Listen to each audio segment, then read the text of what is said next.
반갑습니다. 명절 잘 쉬셨어요? 예? 명절도 많으셨어요? 공부는 안 하실 거고, 그죠? 일출 보러 멀리 갔다 오신 분, 어디 좋은데 소개 한번 해보세요. 어디 다녀오셨어요? 집에서 공부만 하셨어요? 예? 공부는 안 했을 것 같고, 그죠? 자, 오늘 우리 1페이지부터 가보겠습니다. 1쪽부터. 1페이지는 뭐 시험에 나올 확률은 금년에는 거의 없습니다. 작년에 한 문제 여기서 나와가지고.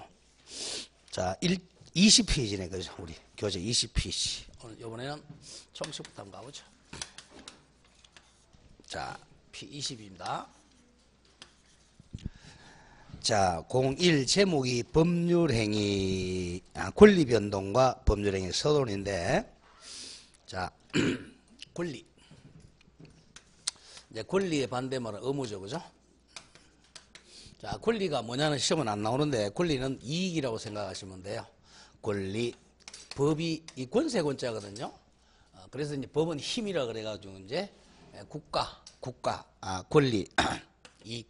법이 보호하는 이익을 이제 권리라 그래요. 그리고 의무는 반대말이니까 의무는 짐이죠, 짐, 부담, 짐, 의무. 그러니까 불이익입니다. 쉽게 얘기해서 짐 어깨 아프잖아요, 그죠? 어깨 아프다, 불이익. 결국은 이익하고 불이익인가 우리 이제 권리는 반대말이 되죠. 대개 이제 권리 속에는 의무가 숨어 있고 의무 속에도 권리가 숨어 있어요. 우리는 좋은 게 권리가 기분이 더 좋잖아요, 그죠? 그래서 이제 법을 만들 때 권리 위주로 이제 법을 만들게 되죠. 그럼 민법 그러면 자 5종을 이루잖아요, 그죠? 적지 마세요. 나중에 다 알게 돼요, 그냥. 적지 마시고 민법 우리 국민이 법 국민의 이익을 규제한 게 민법이에요. 헌법 그러면 우리 국민의 공법상 권리를 적은 거죠. 기본권이라 그러죠. 그럼 이제 민법 총칙 오늘 배울 게 총칙이 가장 어려운 부분인 이유는 이 다른 각 권리들을 총망라한 게 이제 총망라한 총칙이라는 거죠. 총칙.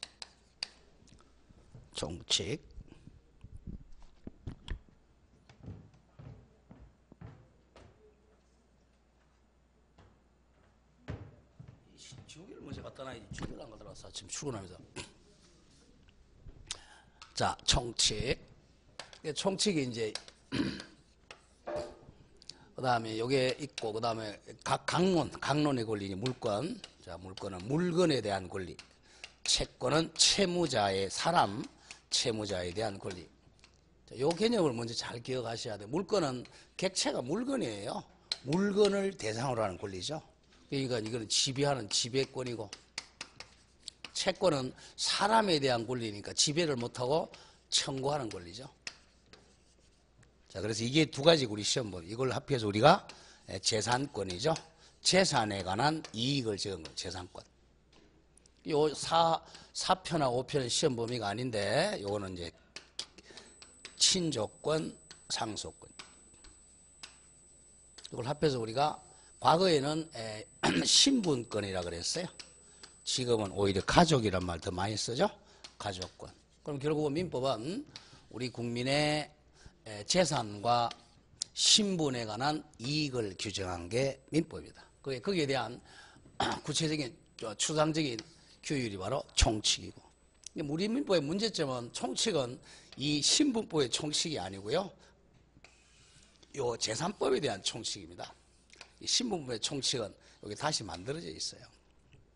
그래서 이제 결국은 우리 시험 범위는 우리 재산에 관한 권리와 그 규칙을 규정한 게 우리 시험 범위입니다. 여기 34문제죠. 그리고 이제 이것에 대한 특별법으로 민사특별법, 민특법이 6문제에서 이제 40문제가 되죠. 자, 그럼 오늘 갈게. 오늘 조금 많이 어렵습니다. 오늘 많이 어려우니까 이해되면 이해되는 데 따라오고, 이해 안 되면 이해 안 되는 데 따라오세요. 어려운 걸 가지고 애우려고 그러지 마시고요. 그럼 이 돕니다. 돌아. 공부하기 싫어요. 그러니까 이제 항상 법은 오늘 알면 내일 모르고, 그 다음 알면 모르고, 이렇게 알고 모르고 이렇게 중복이 됩니다. 알고 모르고. 이 모르는 걸 일부러 깨우치려고 그러지 마세요. 안 깨우치세요. 초등학교 1학년한테 미적분을 가르치면 이해됩니까? 이해 안 되죠. 그러나 지금 미적분을 한단 말이에요. 여기서는. 어쩔 수 없이 따라가야죠. 지금 구글쌤도 모르는 사람한테 미적분을 강의를 하고 있단 말이에요.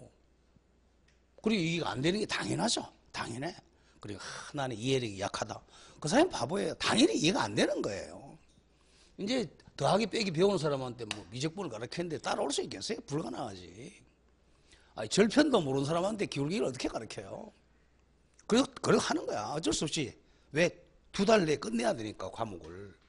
이게 4년 동안 배우는 걸 갖다가 우리는 2달 만에 끝내야 되잖아, 이게. 원시적 불능인 과목이에요, 이게.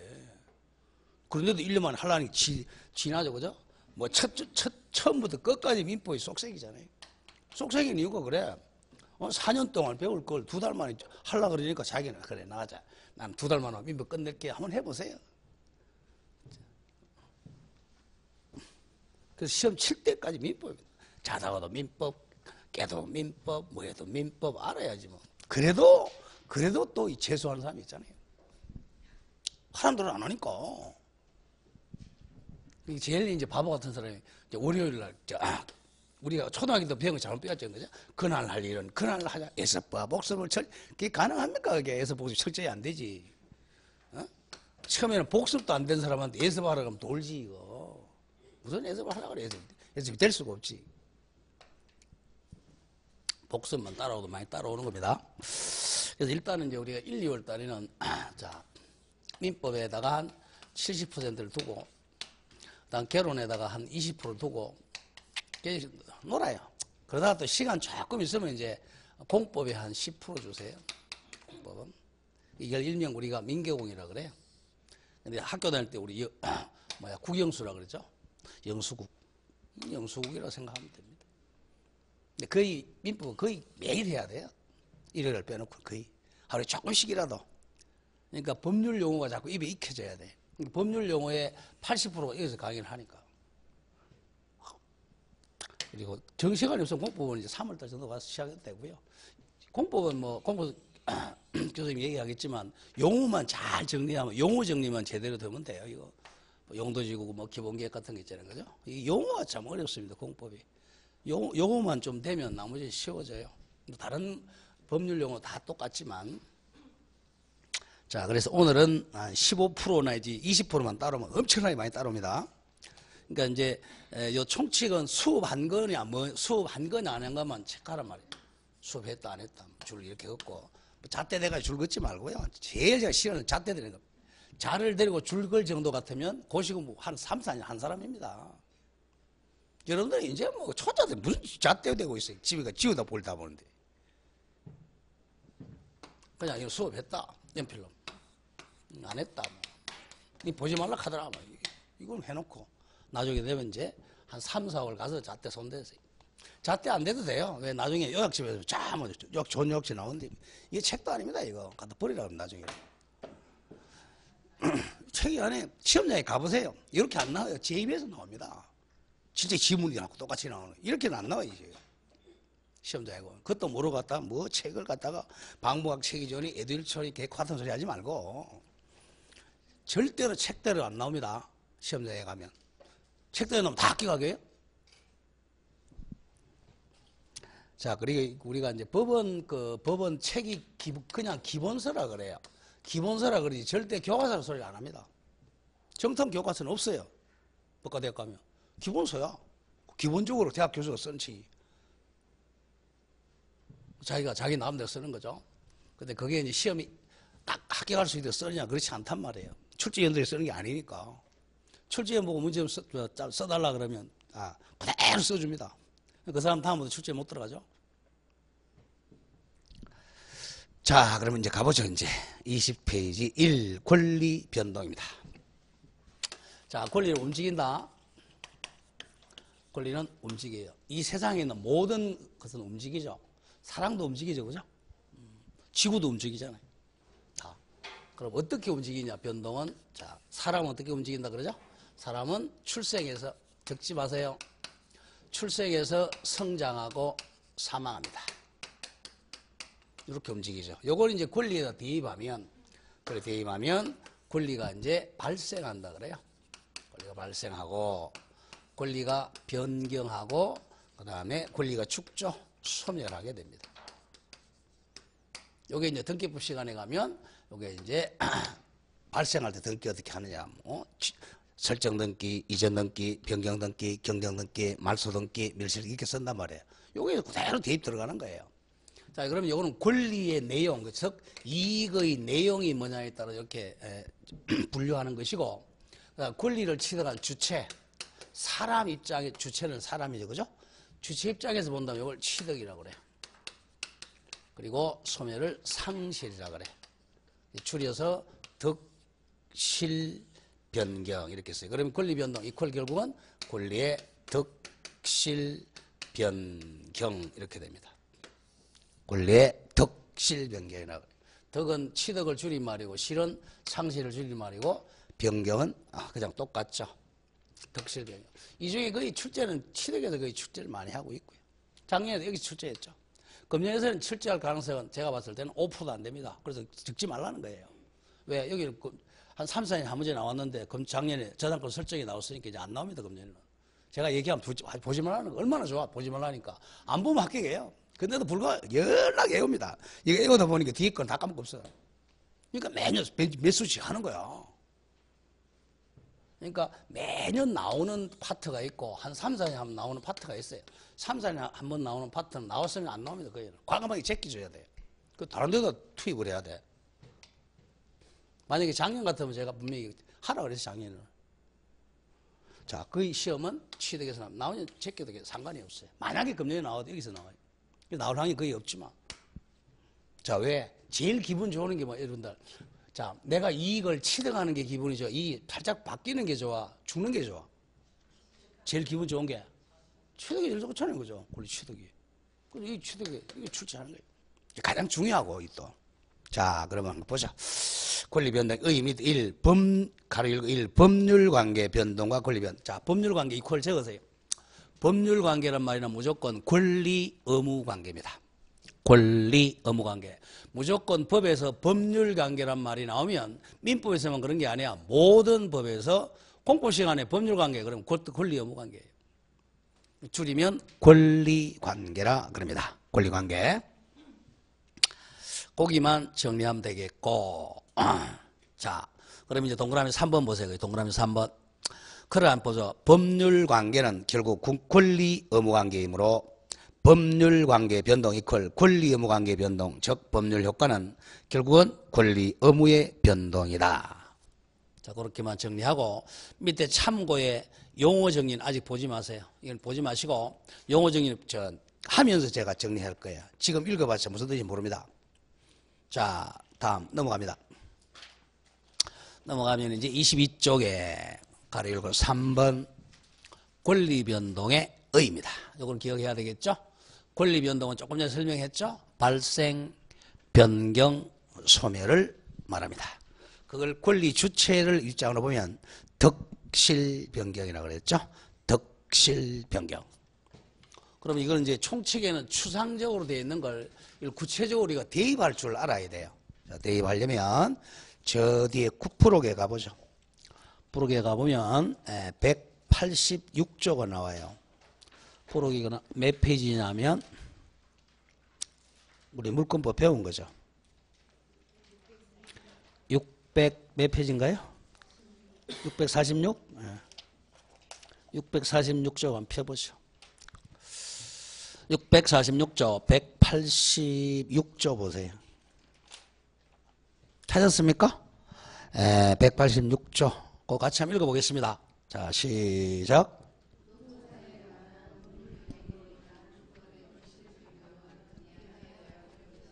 거기에 나오죠, 그죠? 법률행위로 인한 물권의 득실 변경은 등기하여 그가 바로 득실 변경의 효력이 생긴다. 이렇게 되어 있죠. 그러니까 득은 취득, 실은 상실, 경은 변경이에요. 그럼 합하면 그걸 변동으로 하면 되겠죠. 변동은 등기하여 변동의 효력이 생깁니다. 부동산에 관해서 이제 거기서 개념이 법률행위라는 개념을 배워야 되겠죠, 그죠? 법률행위는 나중에 나오겠지만 계약입니다. 부동산에 관해서 계약을 해가지고 소유권, 지상권, 지역권, 전세권이 덕실 변경하려면 덕실 변경 등기하여야 효력이 생긴다. 그 뜻이에요. 그것 때문에 배우는 겁니다. 이게 우리가 권리 변동을. 그 다음 187조 갑니다. 그러니까 왜 총칙을 배우는지를 각 치가 연결이 조금씩 해나가면 돼요. 아직은 외우지 마시고 187조 제가 한번 읽어볼게요. 상속, 공영징수, 판결, 경매, 기타 법률의 규정에 의한 물건의 취득이라고 되어 있지만 그것도 덕실 변경으로 바꿔 읽어야 돼요. 덕실 변경은 등기를 요하지 아니한다. 결국은 물권법은 186조와 187조 가지고 끌고 나가는 거예요. 이게 186조하고 187조는 자다가 일어나도 암기가 돼야 됩니다. 그게 안 되면 시험장에 안 가야 되죠. 그것도 모르고 시험장 가려는 게 힘든 거지. 자, 그러면 결국은 권리 변동을 배우는 이유는 뭐냐? 물권법에 가면 등기를 해도 되느냐? 반드시 해야 되느냐 문제예요. 채권법에 가면 마찬가지고. 자, 그러면 이제 옵니다. 그럼 문제는 가장 중요한 취득으로 이제 보기 가겠습니다. 같이. 다시 교재 다시 돌아온다. 그럼 가로 4번에 권리 변동의 형태는 자, 1. 권리의 발생 같은 말이 뭐죠? 취득이죠. 취득. 권리 발생, 권리 취득. 자, 그럼 잠깐 한번 보고 가죠. 우리 이제 물권법을 배웠으니까 갑이 이 건물을 신축을 했죠. 그죠? 신축. 그럼 건물의 요건이 세 가지 뭐라고 그랬죠? 지붕과 기둥과 주벽을 갖추면 갑이 소유권을 취득했어요. 요거는 법률행위가 아니니까 187조에 의해서 등기를 안 해도 갑이 소유자입니다. 소유권 취득했어요. 뭐만 하면 신축만 하면. 그래서 무허가 건물도 중간검사 안 받은 무허가 건물도 소유권 취득했죠. 뭐만 갖추면 되니까 지붕과 기둥과 주벽만 갖추면 돼요. 자, 요거는 180 등기 안 합니다. 그런데 이제 요걸 팔라 그래. 을이 또 살라 그래. 을이 갑한테 가서 이 집을 나한테 팔아라 라고 청약과 성락으로 매매 계약을 체결하죠. 이제 이 계약을 갖다가 총칙에서는 추상적으로 그냥 법률행위라 그래요. 법률행위라는 개념이 나오면 처음에 공부할 때는 계약으로 바꿔 읽으면 돼. 무조건 법률행위라는 글자가 나오면 뭘로 바꿔 읽자? 계약으로 바꿔 읽으세요. 5월달까지는. 나중에 가면 이제 법률행위가 계약이 아닌 단독행위, 합동행위도 포함합니다만은 단독행위는 합동행위는 거의 예외입니다. 계약은 여러 수십억만 개고 단독행위 기껏해봐서 30개밖에 안 돼요. 합동행위는 2개밖에 없고 그럼 뭘 외워? 나중에 외워주면 되는 거고. 그냥 법률행위 그럼 계약으로 바꾸면 돼요. 계약. 그런데 우리 시험 범위에서 계약은 뭐죠? 매매, 교환, 임대차. 그 세 개 중으로 바꿔 읽으면 돼. 그 중에 매매가 이제 가장 중요하니까 매매로 바꾸란 말이야. 법률행위 나오면 매매로 바꿔 읽으면 돼. 그러면 되는데 그게 안 되는 거야. 그게 안 되니까 이제 헤매기 시작하는 거죠. 와, 법률행위가 뭐야? 1년 내에 배워도 법률행위 몰라요. 가르치는 강사도 마찬가지고. 왜? 법률행위 가지고 이게 대학원에서 2학기 가르칩니다. 1년 가르쳐 법률행위 하나 가지고. 자, 이렇게 법률행위라면 의사표시를 필수 요소로 하면 한 개, 동엔 2개 의사표시를 필수 요소라는 법률 요건이다. 그걸 깨고 앉아서 시험 안 나와요. 그냥 계약 바꿔 읽으란 말이야. 이렇게 딱 해놓으면 그러면 물건 파는 사람 누가 그랬죠? 매도인. 사는 사람을 매수인. 이 사람이 권리 주체죠? 주체가. 갑이 소유자에 있다가 을에게 소유권 취득 아까 186조에 의해서 을이 뭐 해야 되죠? 계약했으니까 등기, 소유권 이전 등기하면 을이 소유자가 됩니다. 그러면 갑이 소유자에 있다가 을에게 소유권이 넘어오니까 이 사람은 소유권을 상실하게 되죠? 그죠? 권리를. 이 사람은 소유권을 취득하게 되죠. 그러니까 을은 결국은 소유권을 취득하는 거고 갑은 소유권을 상실하게 되는 거예요. 그러니까 같은 입장이에요. 요거는 취득하는 입장에서 바라보는 거고 이거는 소멸하는 입장에서 바라보는 거고 같은 개념을 갖다 조금만 변형해도 헷갈리는 거예요. 여러분들. 그걸 외우려고 그러니 힘들지 이게. 용어가 한 개, 2개예요. 나중에 이해를 하다가 이해가 안 되는 부분은 어쩔 수 없이 외워야 돼. 외워야 되는데 다 외울 필요는 없죠. 왜? 시험 나올 만한 것만 외워주면 된다는 거예요. 외울 게 한 개, 2개예요. 그걸 다 외우려고 그러니까 못 외우는 거지. 거의 시험 변경은 거의 잘 안 나와요. 근데 이건 왜 변경을 공부하냐면 등기법 시간 때문에 그래요. 등기 때문에. 등기를 이게 이제 후발적 변경이라면 변경 등기를 하는 거고 처음부터 잘못됐다면 경정 등기하는 경우고 요것 때문에 시험을 하는 것이지 총칙에서는 거의 변경과 출제하는 부분은 한 10년에 한 문제 꼴 나올 똥말똥 합니다. 만약에 나온다면 답은 한 개밖에 없어요. 원래 채무가 손해배상 채무로 바뀌는 거 그거밖에 없어. 왜 제가 그렇게 강의할 수밖에 없냐면 대한민국에 있는 민법 수업을 아무리 다 기출문제 대답봐도 어떤 시험도 변경과 출제하는 10년에 한 문제씩 나올 똥 말똥 합니다. 왜? 문제 좋은 거 많은데 이 별 불렀는데 모르네 이거. 욕 바가리도 뭐. 자 그럼 권리 취득 빨리 가겠습니다 이제. 자 취득은 이와 같이 신축과 같이 처음 취득하는 걸 원시 취득. 그 다음에 나중에 요 어른 이어받았잖아요. 그죠? 갑의 권리를 이어받는 걸 승계 취득, 계승한다는 거죠. 자, 가보죠. 권리 취득은 두 가지. 동그라미 1, 원시 취득은. 자, 그냥 땡땡 해가지고 처음 취득하는 거. 빨가벗고 취득한다 생각하면 돼. 교과서 외우지 말고 땡땡 타인의 권리에 기함이 없이 사회적으로 전에는 없었던 권리가 하나의 새로운 이런 식으로 출제는 절대 안 합니다. 그냥 빨가벗고 처음 취득한다. 그게 원시 취득이야. 그 예만 좀 기억하세요. 예. 무주물 선점 나중에 이제 배울 거고요. 무주물 선점 무주물의 대표적인 예가 뭐예요? 공병 휴지 이런 거죠. 폐지 딱 주면 무주물 선점이죠. 유실물 섭득 이거는 몇 개월로 바뀌었다 그랬죠? 6개월이죠. 6개월 유실물 섭득. 매장물 발견은 아직도 1년이죠. 다음에 건물 신축 여기 포인트입니다. 건물의 신축 하나 더 적어. 토지는 매립 이 두 개부터 문제 옵니다. 건물은 신축, 토지는 매립. 그게 포인트예요.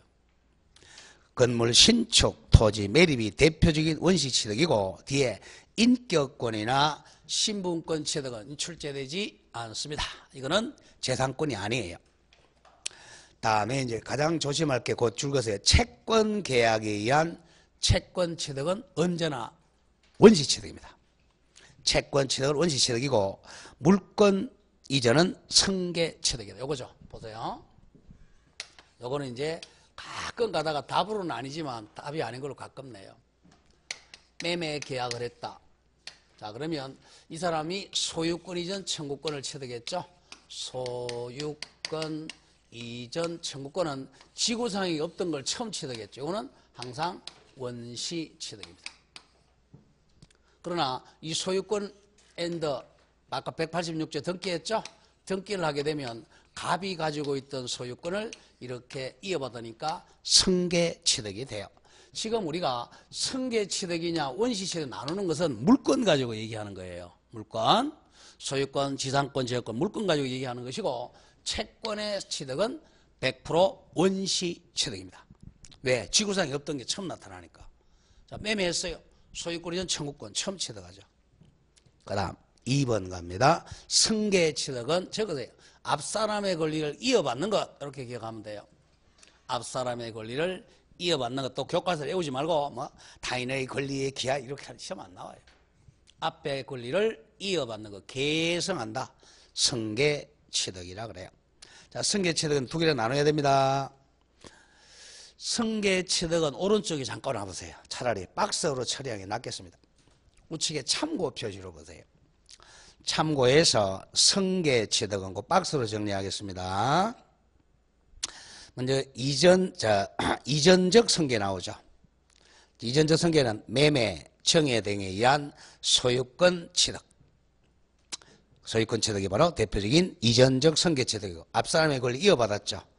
그 다음에 설정적 승계는 맨 밑에 끌어내려야 돼요. 자, 이렇게 교재가 조금 잘못됐네요. 자, 이전적 승계는 자, 이렇게 포괄 승계하고 특정 승계로 나눕니다. 설정적 승계를 맨 밑으로 내려야 돼요. 이전적 승계는 포괄 승계하고 특정 승계로 나눕니다. 그럼 포괄 승계는 그 세 개 좀 외워주죠. 상속, 포괄 유정, 회사 합병으로 취득하는 걸 포괄 승계라고 그래. 요거는 100% 이어받습니다. 등기 X라고 적으세요. 포괄 승계 취득은 등기를 하지 않습니다. 187조에서 배울 거고 또. 특정 승계는 한 개의 원인으로 한 개의 소유권을 취득하는 게 특정 승계입니다. 매매에 의해서 소유권 취득, 정의에 의해서 소유권 취득이 특정 승계입니다. 자, 다시 간다. 이전적 승계는 앞사람의 권리가 100% 이전되는 겁니다. 그럼 어떻게 이전된다?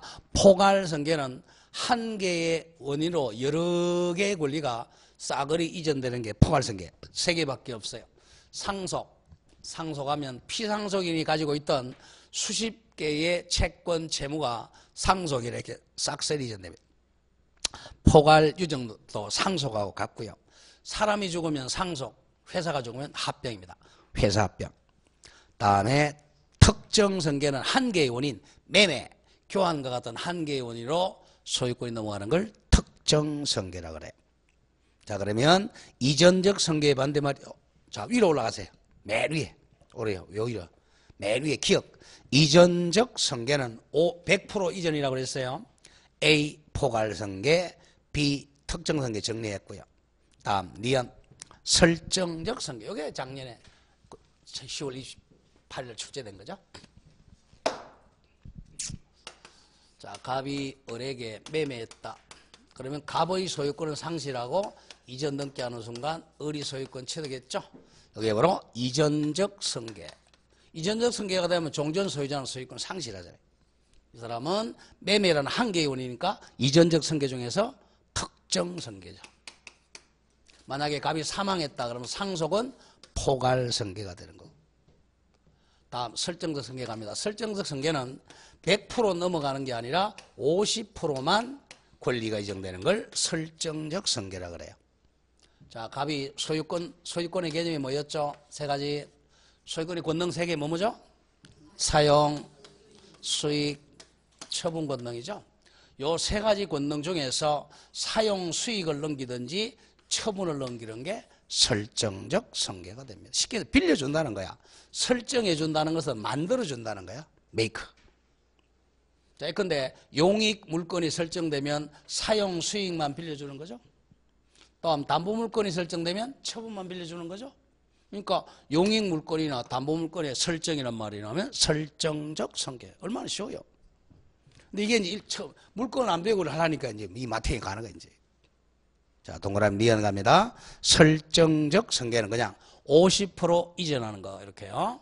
50% 이전하는 걸 설정적 승계라 그럽니다. 50% 세 번째로 메인데 예컨대 다음에 소유권에 의해서 이제 쭉 용익물권 적어보세요. 지상권 하나 빠졌네요. 지역권, 전세권, 저당권, 질권, 임차권 설정 등을 설정적 승계라고 그래요. 임차권도 채권이지만 용익 채권 설정입니다. 자, 그래서 소유권에 의해서 빌려오는 게 뭐죠? 지상권, 지역권, 전세권은 용익권 설정에 오는 거고, 저당권, 질권은 담보물권 설정에 오는 거고, 임차권은 용익 채권 설정에 오는 겁니다. 거기 지금 유치권이 빠진 이유가 뭐예요? 유치권은 법률의 규정으로 성립하죠. 이게 설정이란 말이 없어요. 자, 그렇게 정리하면 되겠습니다. 자, 그렇게 정리하면 되고. 자, 다시 가죠.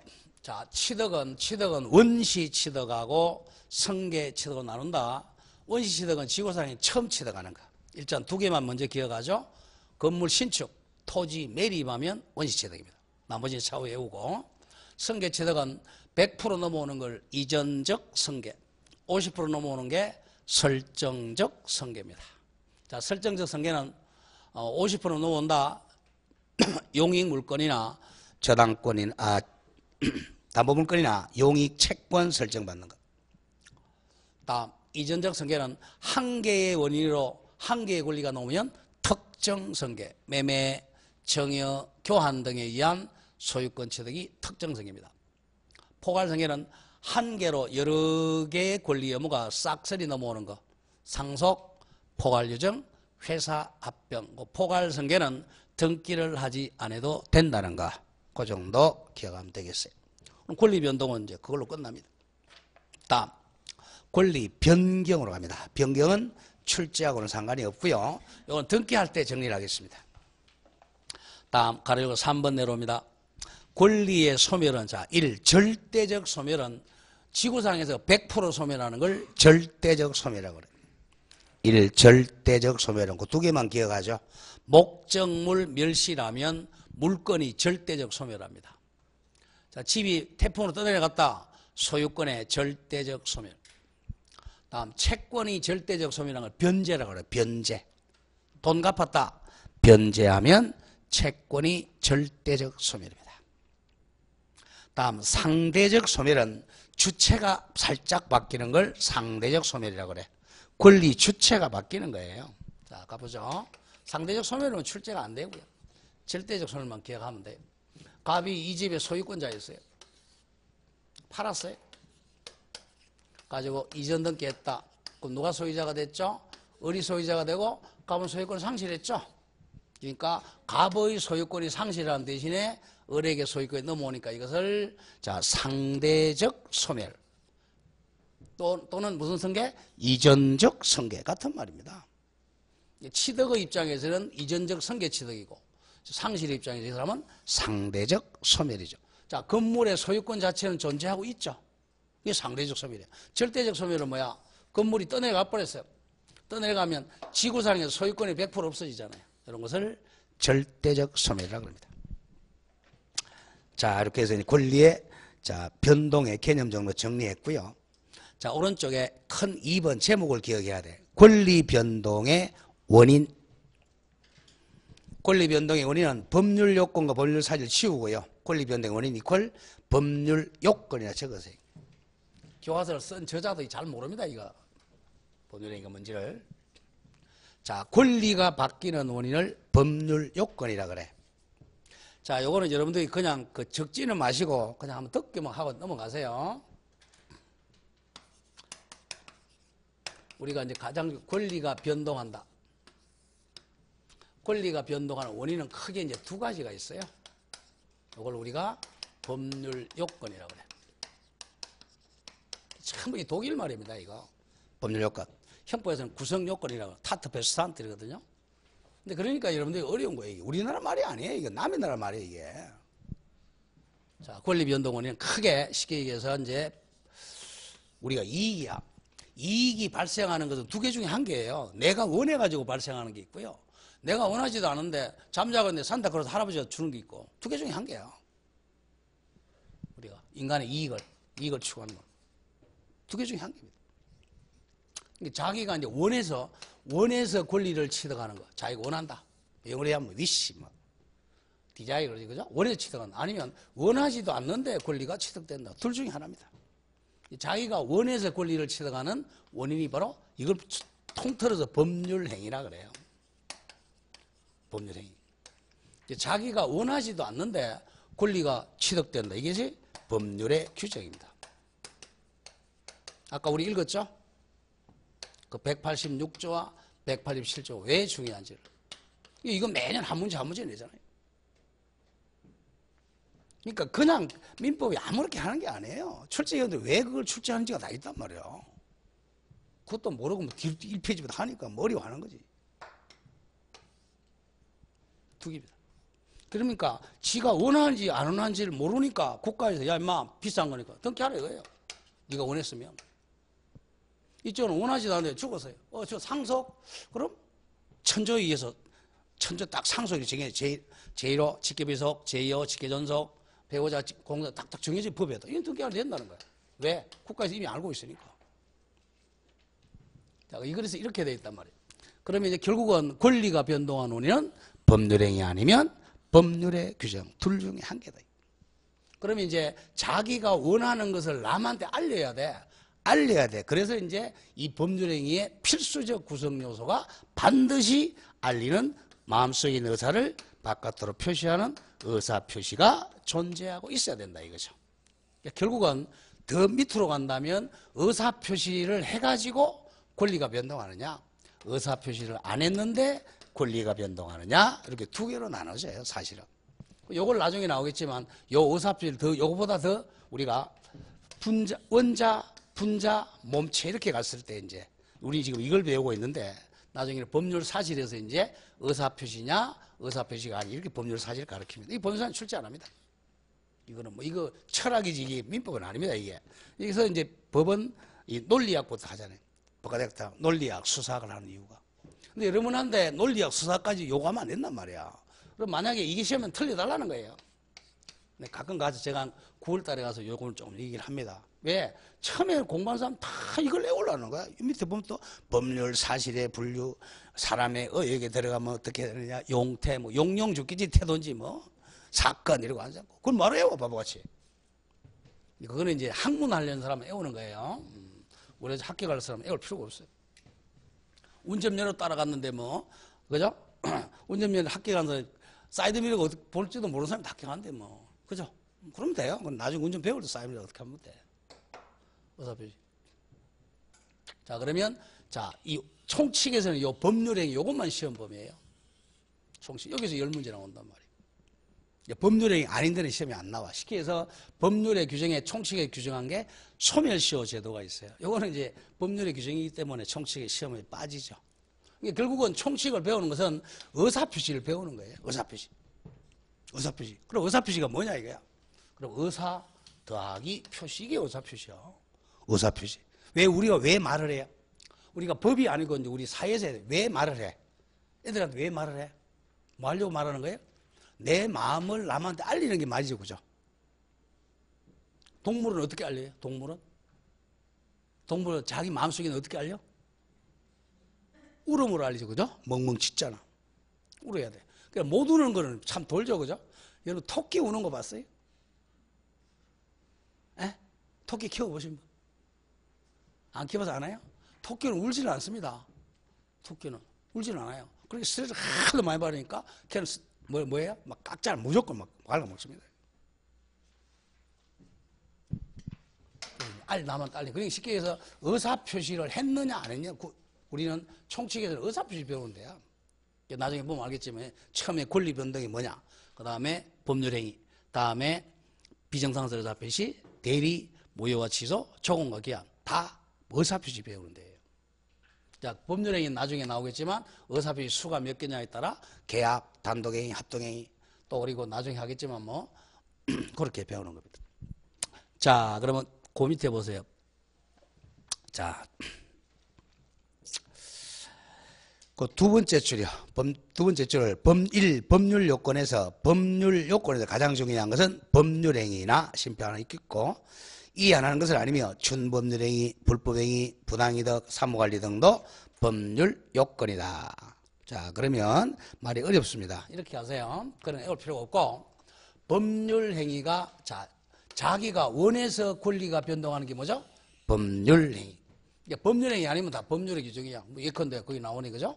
뭐 우리가 물권법에서는 상속, 공영진수 이런 말 배우지만 채권에 가면 자 불법행위.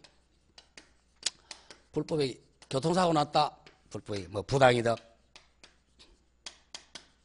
뭐 등 이런 게 이제 채무불이행.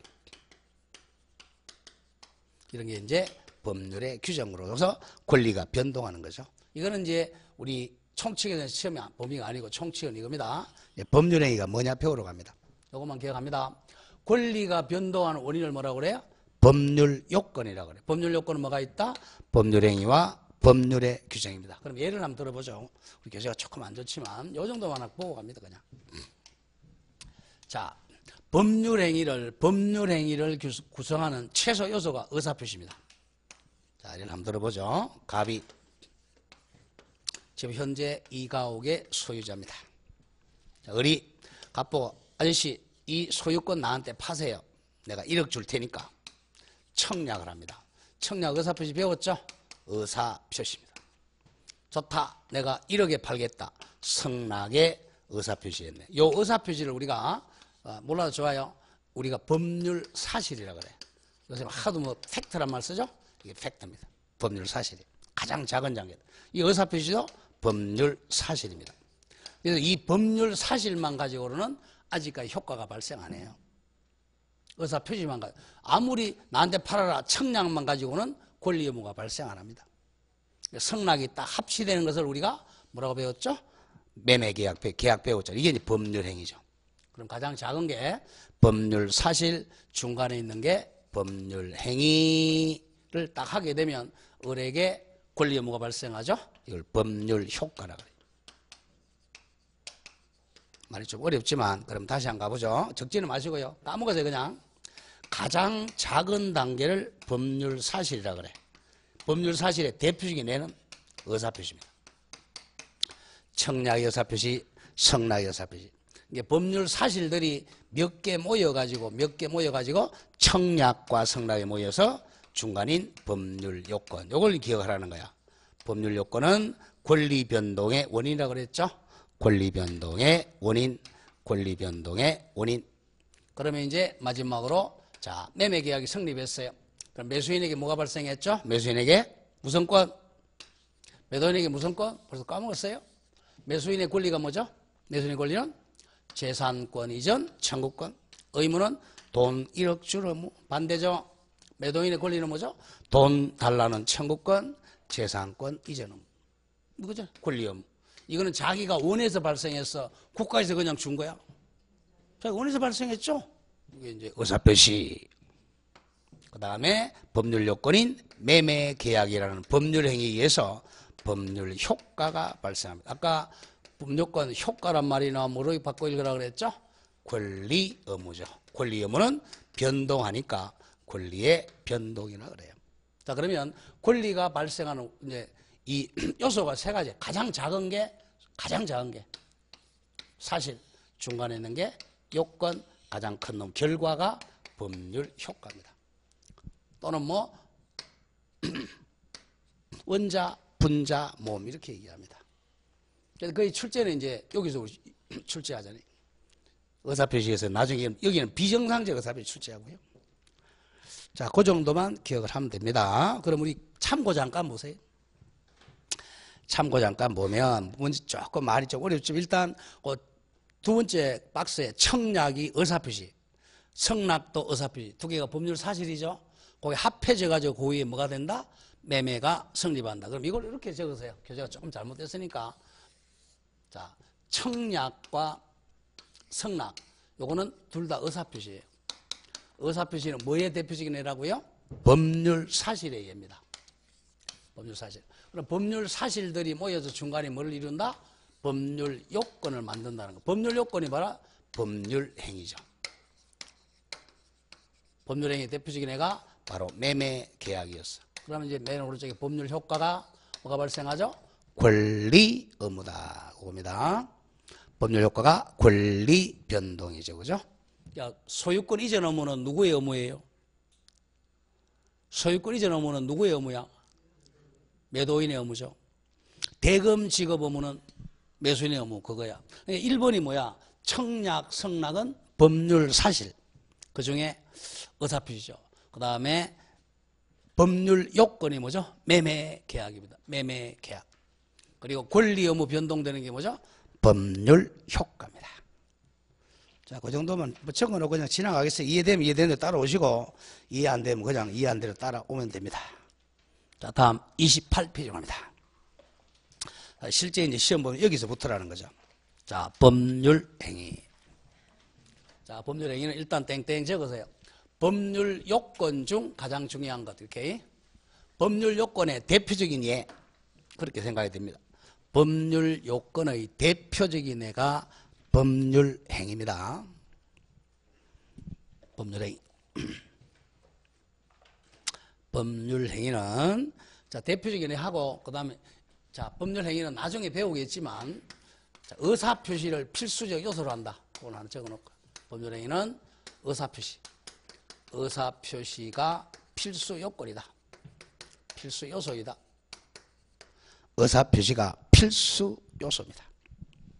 법률행위는 필수 요소입니다.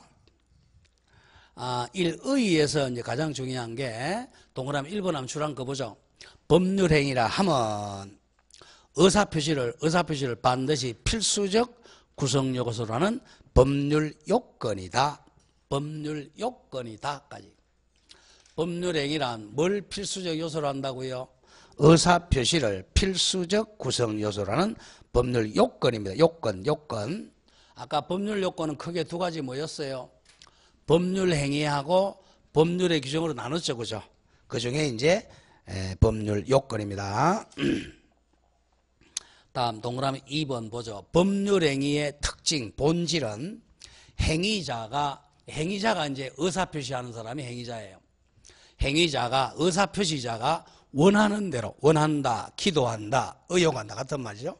원하는 대로, 기도하는 대로, 의욕하는 대로, 바라는 대로 일정한 사법상의 효과, 사법 그러면 민법입니다. 자, 우리 법원이 크게 나눌 때 공법과 사법으로 나눠요.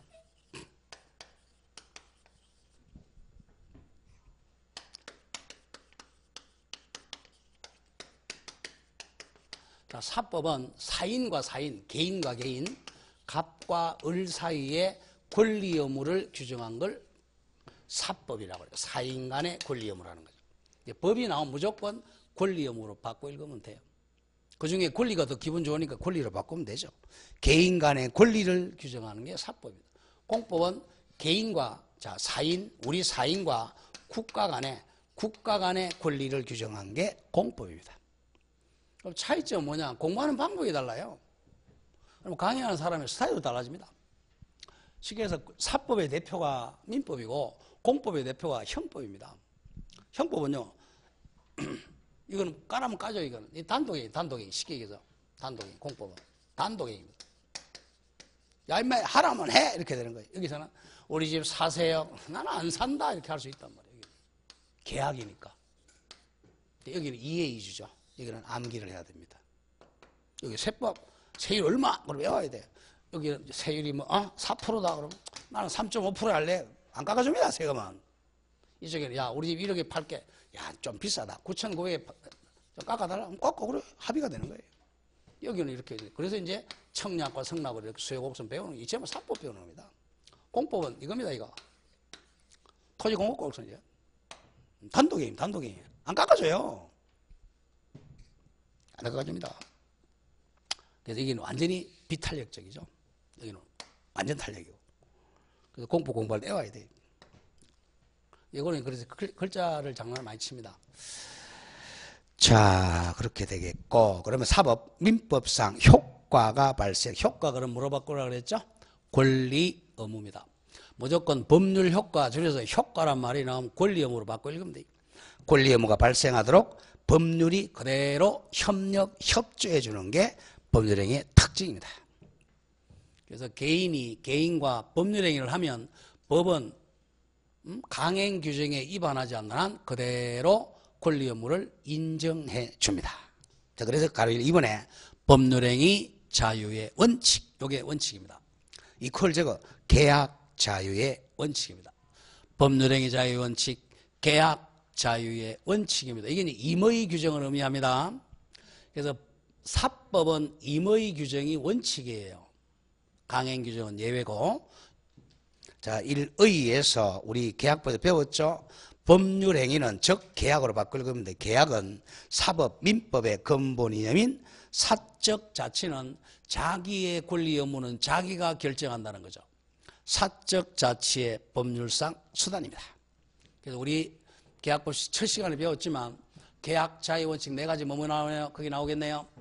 계약 체결의 자유, 상대방 선택의 자유, 내용 결정의 자유, 방식의 자유를 말합니다. 총칙에서는 법률행위 자유의 원칙이라 그러고 계약법에 가면 계약 자유의 원칙이라 그래요. 자, 그렇게만 기억하고 이번에 이제 법률행위 자유 원칙의 수정, 이건 이런 뜻입니다. 시험하고 상관이 없고 여러분 학교는 시간을 배울 때 이제 수요곡선과 공급곡선을 배우는 것은 완전 경쟁 시장을 전제로 해서 배운단 말이에요. 그죠? 아담 스미스가 국부론을 1776년도에 만들잖아요. 이게 이제 법률행위 자유 원칙이에요. 청약의 자유, 성락의 자유입니다. 민법 시간은 청약, 성락 이렇게 가지만 학교는 시간 이렇게 가잖아요. 이게 바로 이익곡선이야. 이익에. 그래서 편익이라고 그러죠. 편익곡선. 그래서 여러분들 수학 시간에는 x, y를 이렇게 갔지만 이쪽 이 x를 이리도 한 거와 똑같은 거예요. x, y를. 그러니까 여기를 이제 프로파이스 넣은 거죠. 독립변수를 가격을 댄 거예요. 여기다가 수량으로 간 거고. 여기다가 이제 보통 가격 만약에 우리 노동시장 같으면 여기 뭡니까? 임대료겠죠? 그 다음에 이게 반드시장 같으면 여기 이자율이죠? 이거 갖다 붙이는 거예요, 이거. 독립변수를. 여기다 갖다 붙인 거야. 그럼 이제 딱 이것만 갖다 붙이면 XY 바꾸면 똑같아요. 물건을 손놈을 갖다 물건 다 있으면 똑같은 겁니다, 이게. 그래서 이제 이게 탄력도는 마이너스 탄력도 절대값 붙이는 거 똑같은 거예요. 그럼 여기서 잘 생각하고 절편 생각하고, 그죠? 이걸 갖다가 이제 청약의 자유, 성락의 자유죠, 그죠? 여기서 항상 합치할 때 바로 합의하는 게 아니잖아요. 그래서 이제 뭐 수지, 거미집이 나오는 이유가 이런 거 전부 다. 이랬는데 1770년 우리 이제 법은 1804년도에 불란서민법이 나오게 됩니다. 그건 세계 최초의 건대민법이죠. 몇 년 차이 나죠? 약 40년 차이 나죠. 항상 경제 현상이 먼저 나오고 법 현상은 뒤에 따라가는 거예요. 법은 항상 외양간 고치는 겁니다. 법이 앞서가면요, 국민들 전부 감옥에 가야 됩니다. 항상 법은 뒤에 따라가요. 경제가 어떻게 되면, 그래서 항상 법은 늦게 만들잖아요. 정부에서 뭐 하라 그러면 예산 하나 만들고 되면 또 세법 바뀌잖아요. 매년 3월, 4월 가야 세법이 바뀌는 이유가 그거예요. 법을 먼저 다 해놓으면 또 경제현상이 뒤에 갈 수는 없거든요. 경제현상이 먼저 일어나고 법은 뒤에 따라가야 되니까. 그러니까 세법과 공법이 맨날 바뀌는 이유가 그겁니다. 그런 걸 알아야 공부하는 방법도 아는 거야. 무조건 왜 이렇게 법이 바뀔까? 당연히 바뀌어야 돼요. 경제현상이 그렇게 가니까. 민법은 그러냐? 민법 국가법이 아니잖아. 개인과 개인이잖아. 우리 집 팔게? 나 안 살. 민법은 바뀔래 잘 안 바뀌어요. 민법은 10년에 한 번 바뀔 동 말까. 많이 바뀌는 뭐는 많이 바뀌어. 하도 부부싸움을 많이 하니까 친족법은 자주 바뀌어요. 이제 상속은 애시키들 말 안 들으니까 이제 배우자한테 많이 주잖아요. 옛날에 아들한테 많이 줬는데. 옛날에는 효도각서에 무효라고 그랬습니다. 옛날에는. 어디, 아들하고 자기 효도각서를 어떻게 써? 지금은 처음 유효로 받아들입니다. 하도 싸가지 없는 새끼들이 많으니까. 그게 사회 현상이잖아요. 그래서 이제 친족보험 자주 바뀌어요. 그 양자가 요새 좀 많이 등장하고 있잖아요. 그 양자제도, 친양자제도. 그래서 신부법 잘 안 바뀌어요. 계약법은. 근데 계약법 바뀐 한 게 있다 그랬죠. 뭐 바뀌었어요? 여행계약이라는 게 들어갔어요. 옛날에는 14종의 전형계약이라고 그러는데 15종으로 바뀌잖아요. 그래서 여행계약이 들어가게 됩니다. 우리 시험 보면 아니죠? 자, 그러면 이제 법률행위 자유의 원칙이 있었는데 이것도 이제 19세기, 20세기를 오면서 이제 조금 이제 수정을 하게 돼요. 수정을 한 게 완전 경쟁 시장하고 독점 시장의 중간에 있는 게 지금 우리 불안정 경쟁 시장, 이게 원칙이잖아요. 불안정 경쟁 시장, 이게 이제 이게 1776년이었고 이게 19세기, 20세기로 오면서 지금 여기 있단 말이에요. 불안정 경쟁 시장. 우리 뭐 삼성, LG 뭐 옛날 그렇잖아요. 불안정 경쟁 시장이죠. 그래서 이 완전 경쟁하고 독점과 중간에 이쪽이란 말이에요. 이걸 이제 수정 자본주의라고 그러죠. 약간 수정되죠. 이게 원칙이지만 원칙에도 수정이 됩니다. 법도 마찬가지입니다. 그게 법률행위 자유 원칙인데 민법에서 그렇게 가르치는데 그래서 이제 공법 시간에 가면 우리 소유권도 제한을 하게 되잖아요. 소유권도 법률의 규정으로 이제 제한을 하기 시작합니다. 근데 뭐 토지거래 허가고 이거 묶어가지고 토지거래 허가 받아라. 건축법 거리 얼마 제한해라. 용적을 어떻게 하라. 이렇게 제한하게 되죠. 그런 걸 법률행위 자유원칙의 수정, X 시험은 안 나와요. 쭉 넘기십니다. 자, 넘기시고 31페이지 갑니다. 31로 가서 가려고 3 법률행위의 요건 갑니다. 자, 법률행위 대표식 내가 뭐라 그랬죠? 계약. 아직까지 법률행위란 말이나 뭘로 바꿔 읽어라? 계약으로 바꿔 읽어라 그랬어요. 그래야 공부하기가 편해요. 법률행위는 일단 계약으로 바꿉니다.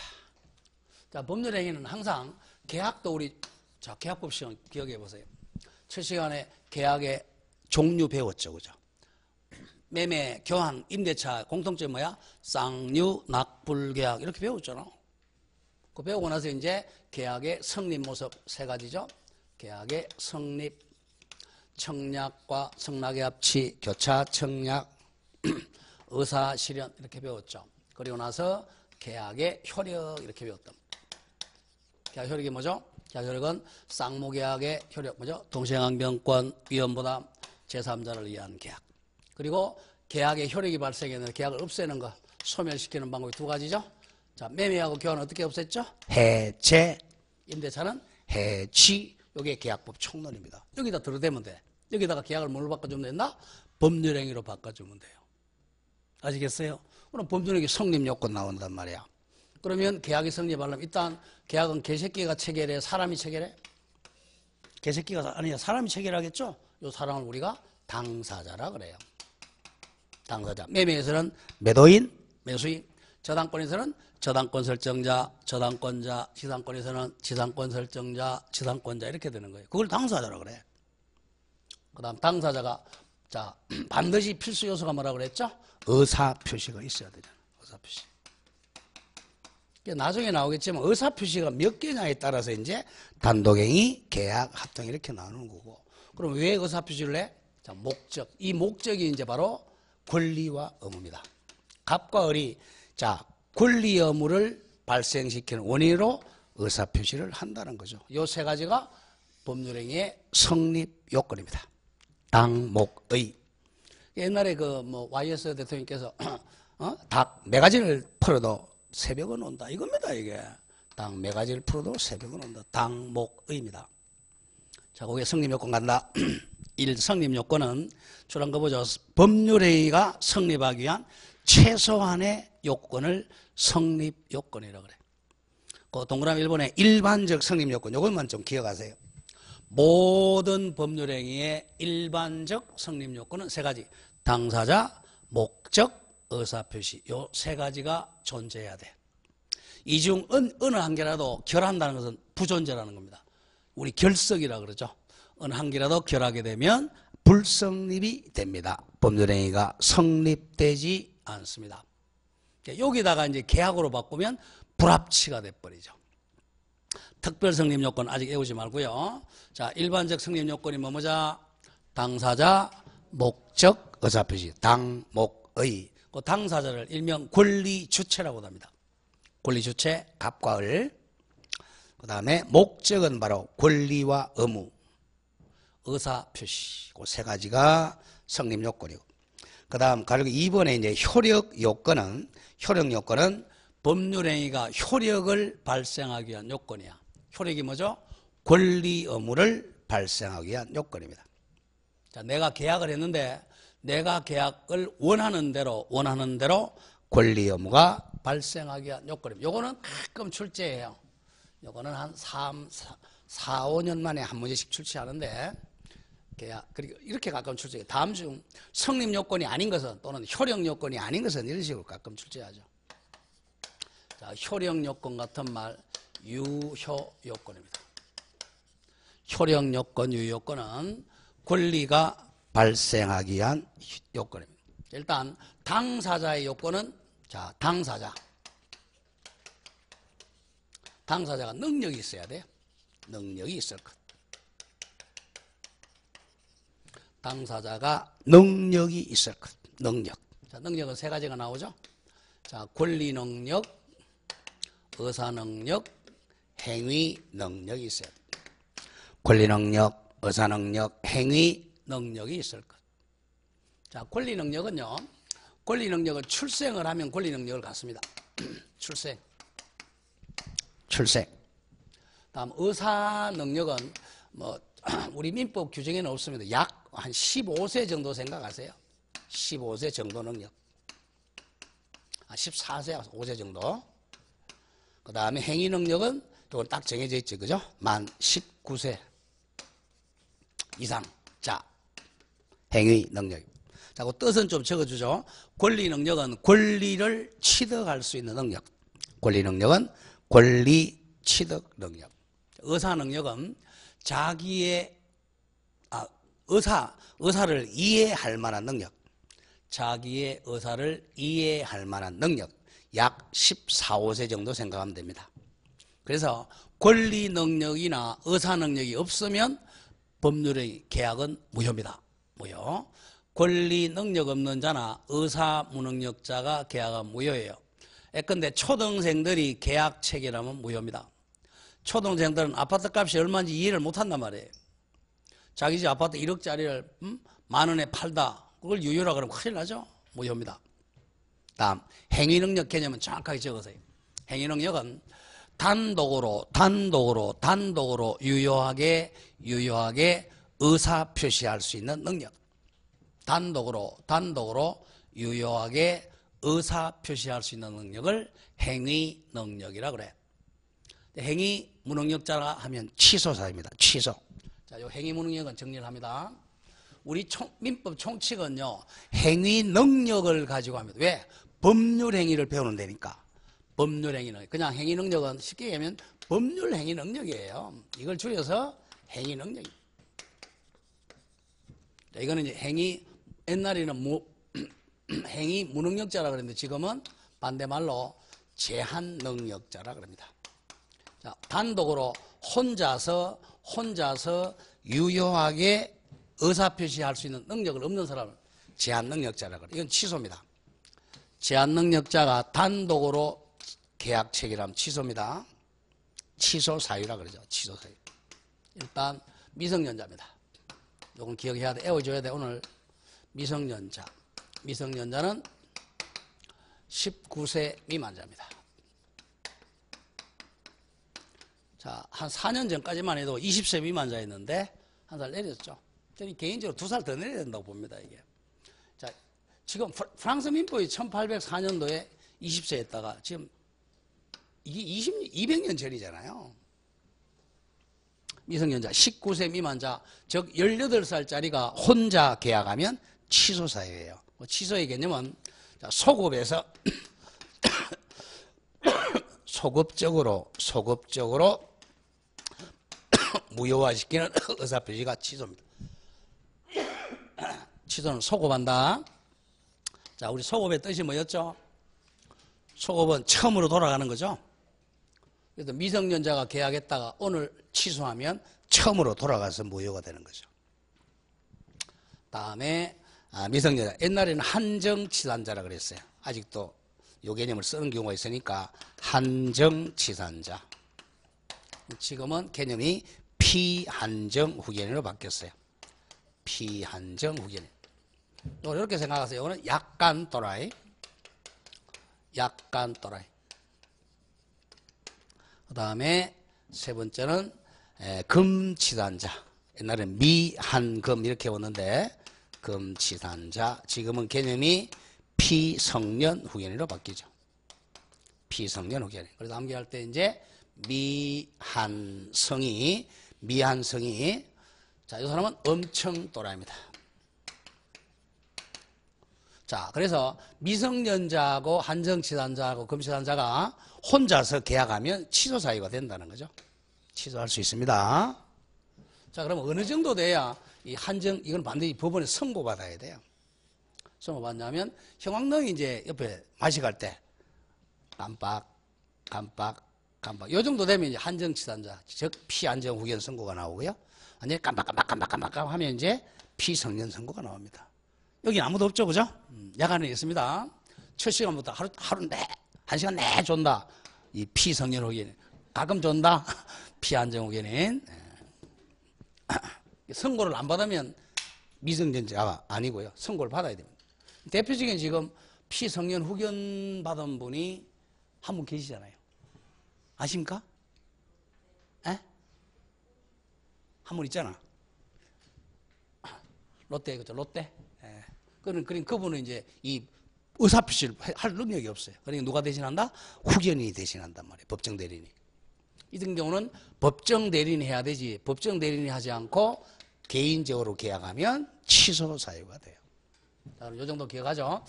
행위 무능력자 같은 말, 제한 능력자가 단독으로 법률 행위하면 취소할 수 있다. 그 개념을 살짝 한번 보고 가죠. 우리 참 이 조문에는 없죠. 차후에 제가 조문 만들면 그게 나옵니다. 자, 그거는 좀 기억하죠. 자, 권리 능력, 의사 능력. 자, 의사 능력은 약 몇 세 미만자라고요? 약 14, 5세 미만자. 그러니까 초등생이 단독으로 계약하면 무효입니다. 그러나 중학생 정도가 단독으로 하게 되면 취소 사유가 돼요. 행위 무능력자죠. 다음 니은의 법률의 목적은 4가지야. 자, 목적은 사각형 이렇게. 목적 사각형이잖아. 목적 같은 말 적어보세요. 목적은 법률 효과. 목적 이퀄 법률 효과. 법률 효과. 같은 말 권리, 의무, 권리, 의무, 목적, 법률 효과, 권리, 의무 같은 말입니다. 또 내용도 같은 말이죠. 법률 행위의 목적, 법률 행위의 내용, 법률 효과, 권리, 의무가 같은 말이에요. 그래서 여러분들이 법은 혼자 공부하면 완전히 마탱이 간다는 겁니다. 몇 년 공부해도 헤매는 그거예요. 동의어가 많으니까. 목적, 내용, 법률 효과, 권리, 의무. 그래서 이제 교과서 위주로 가면 안 된다는 이유가 그겁니다. 기본서는. 기본서에는 동의어를 다 안 적어놔요. 자, 그러면 요거는 1, 2, 3, 4. 야구한다 생각하면 됩니다. 확가, 적사 이렇게. 확정, 가능, 적법, 사회적 타당성. 확정, 가능, 적법, 사회적 타당성. 법률의 목적이 확정은 먼저 앞으로 빼세요. 확정, 교과서에서 왔다 갔다 하면 안 됩니다. 확가, 적사가 있어야 됩니다. 순서 확정, 가능, 적법, 사회적 타당성이 있어야 됩니다. 확가, 적사 요 네 가지 중에서 한 개라도 없으면 무효입니다. 무효. 확가, 적사 중 한 개라도 없으면 무효다. 자, 마지막 D가 돼서 의사 표시에서는 자, 두 가지면 첫째, 의사와 표시가 일치하고 두 번째는 의사 표시에 사기나 강박 등의 하자가 없어야 됩니다. 하자가 없을 것. 자, 3번에 자, 의사 표시는 1, 2, 3번에 의사 표시는 두 가지죠. 자, 의사 표시는 의사 더하기 표시입니다. 마음속에 결정한 의사와 외부적으로 표시한 표시가 일치해야 돼. 일치. 이게 이제 불일치하면 어떻게 되겠느냐. 이게 나중에 이제 문제가 돼요. 이럴 때는 무효가 되는 경우도 있고 취소가 되는 경우도 있습니다. 이게 이제 107, 108, 109에서 배울 거고. 그 다음 세 번째는 의사 표시를 만드는 과정에 하자가 없어야 돼. 이때 하자는 사기 강박을 의미합니다. 사기 강박, 하자가 없을 것. 요게 있으면 취소가 되죠. 자, 일단 효력 요건은 당사자의 능력 세 가지 뭐죠? 권리 능력, 의사 능력, 행위 능력이 있을 것.